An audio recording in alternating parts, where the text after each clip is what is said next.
Assalamualaikum warahmatullahi wabarakatuh.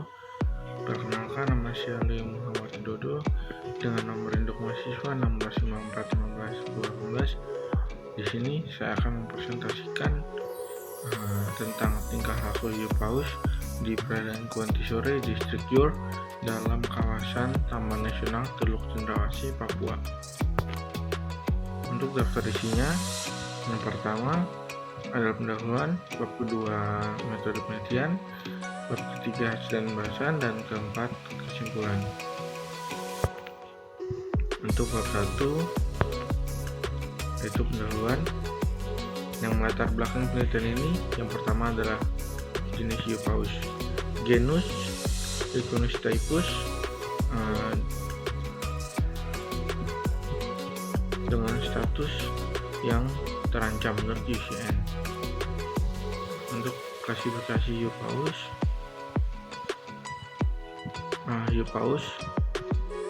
termasuk ke dalam ikan yang terbesar dengan mencapai panjang 18-20 meter. Populasi hiu paus. Untuk populasi hiu paus yang ada di dunia saat ini hanya 400 ekor.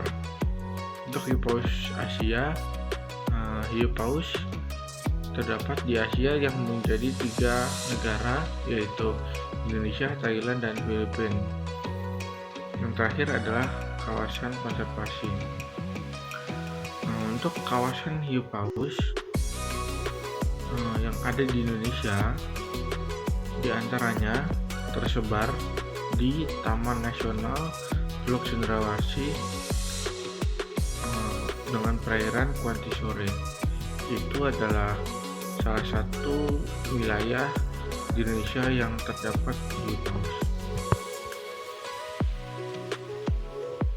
Untuk tujuannya, yang pertama, untuk mengetahui tingkah laku yang berhubungan dengan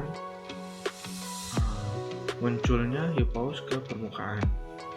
Yang kedua adalah untuk mengetahui frekuensi pada hiu paus. Selanjutnya bab 2 yaitu metode penelitian. Yang pertama, waktu dan tempat. Yang kedua, bahan dan alat. Yang ketiga, teknik pengambilan data. Dan yang keempat, analisis data. Untuk waktu dan tempat, penelitian untuk melihat waktu kemunculan hiu paus ke permukaan dilihat pada bulan April sampai dengan bulan Juni. Sedangkan untuk melihat frekuensinya dilihat di perairan Kuantisore di Taman Nasional Teluk Cendrawasih. Yang kedua adalah bahan dan alat.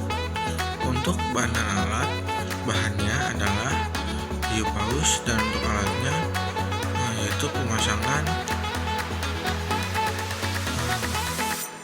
PEST pada hiu paus di bagian sirip kiri bawah. Selanjutnya adalah teknik pengambilan data. Pencatatan dilakukan secara manual, yaitu mencatat jumlah hiu yang berputar-putar di sekitar bagan pada waktu pagi, siang, dan sore. Sedangkan untuk mempelajari tingkah laku hiu paus, memakai alat PEST dipasang di bagian kiri bawah sirip, di mana pemasangan alat PEST tidak mengganggu hiu paus karena hiu paus memiliki lemak yang cukup tebal.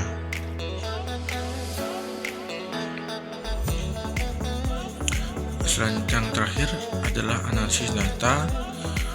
Untuk mengetahui hubungan antara kehadiran hiu paus pada pagi, siang, dan sore dengan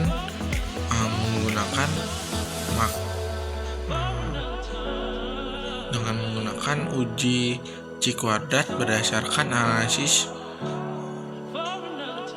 menurut sarjana menggunakan analisis kontingen dengan rumus sebagai berikut.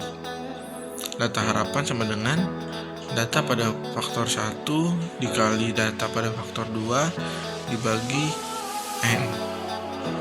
Selanjutnya untuk menghitung si kuadrat, dihitung dari si kuadrat table adalah si kuadrat hitung sama dengan jumlah O4 min data harapan dibagi data harapan. Untuk yang O dikurang data harapan tuh dibagi 2 karena dikali 2 karena X nya kuadrat.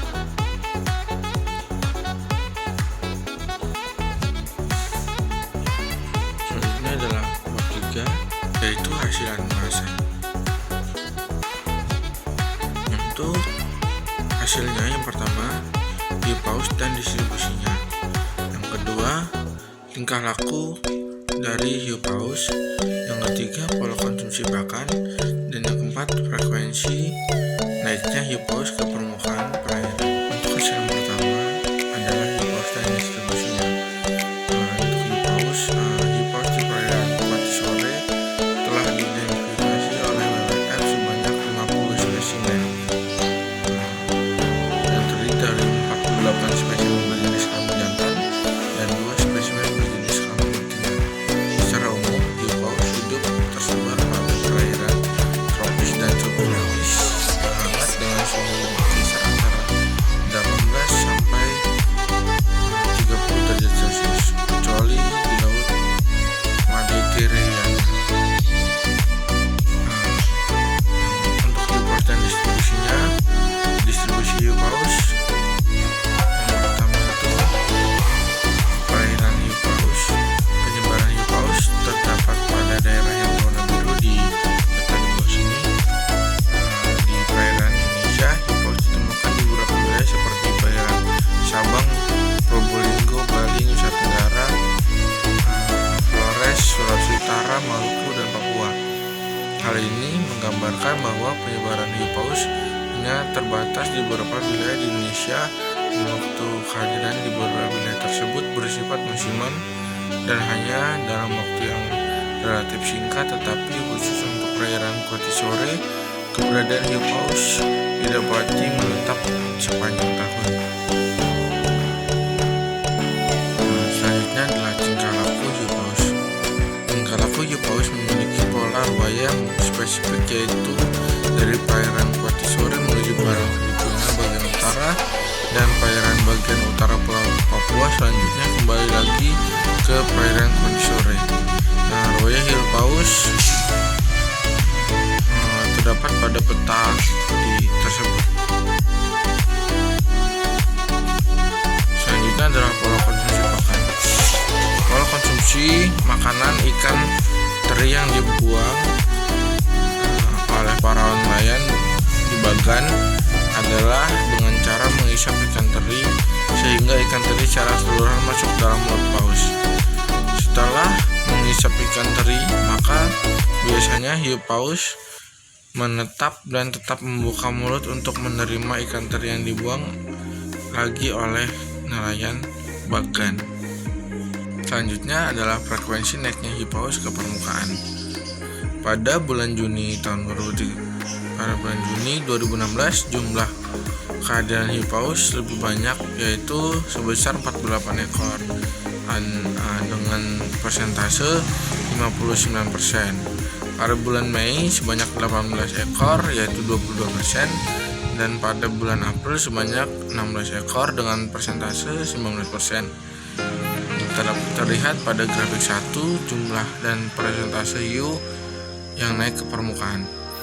Frekuensi naiknya hiu paus ke permukaan perairan menunjukkan perbedaan di antara setiap bagan, juga berbeda pada waktu pagi, siang maupun sore. Dapat terjadi perbedaan antara bagan disebabkan ketersediaan ikan di masing-masing bagan.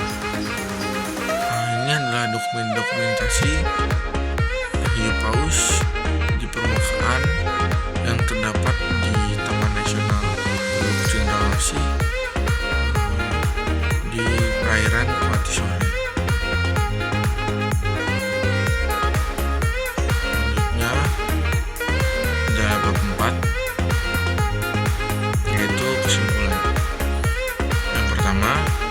hiu paus di perairan Kuanti Sore yang berada di dalam kawasan Taman Nasional Teluk Cendrawasih berjumlah 50 spesimen yang terdiri dari 48 spesimen berjenis kelamin jantan dan 2 spesimen berjenis kelamin betina. Untuk ruaya, hiu paus memiliki spesies ekologi yang luas, yaitu dari perairan Kuanti Sore menuju perairan bagian utara Pulau Filipina, selanjutnya ke bagian utara Pulau Papua, dan kembali lagi ke perairan Kuanti Sore. Untuk kesimpulan yang kedua, frekuensi hiu paus yang naik ke permukaan perairan dari bulan April, Mei, dan Juni yaitu sebanyak 82 spesimen hiu paus naik ke permukaan perairan Kuanti Sore berhubungan dengan hasil tangkapan dan ketersediaan ikan teri di Bagan, dan frekuensi naiknya hiu paus lebih banyak pada pagi hari. Sekian dari saya. Terima kasih. Jika ada kesalahan saya maaf, kedua Allah SWT. Wassalamualaikum warahmatullahi wabarakatuh.